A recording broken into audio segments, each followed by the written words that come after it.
Friends, இப்போ திருச்செந்தூர் திருப்பாகம் செய்யலாம் friends. இதுக்கு நம்ம முந்திரியை மிக்சியில் எடுத்துக்கோங்க. இதை கொரன்னு ரன் பண்ணிக்கலாம்.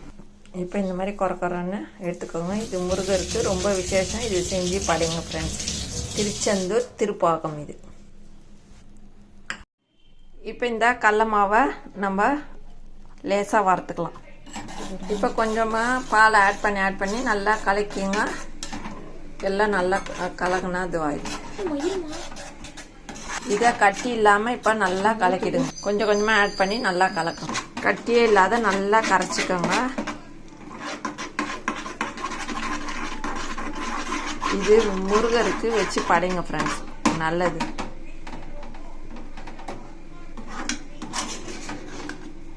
இப்போ இந்த கடல மாவு ரெடி ஆயிடுச்சு. இப்போ நம்ம இந்த முந்திரியை ரன் பண்ணதை இதில் ஆட் பண்ணிக்கலாம். இதை ஆட் பண்ணிட்டு நல்லா கலக்கிடுங்க.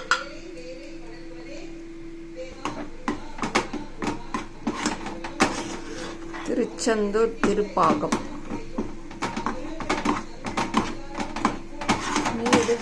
இப்போ நெய் ஆட் பண்ணிங்க, நல்லா கலரிடுங்க.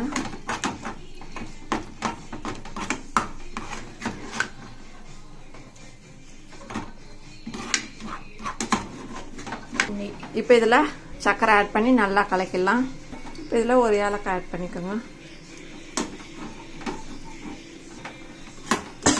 இப்போ இது ரெடி ஆயிடுச்சு ஃப்ரெண்ட்ஸ்.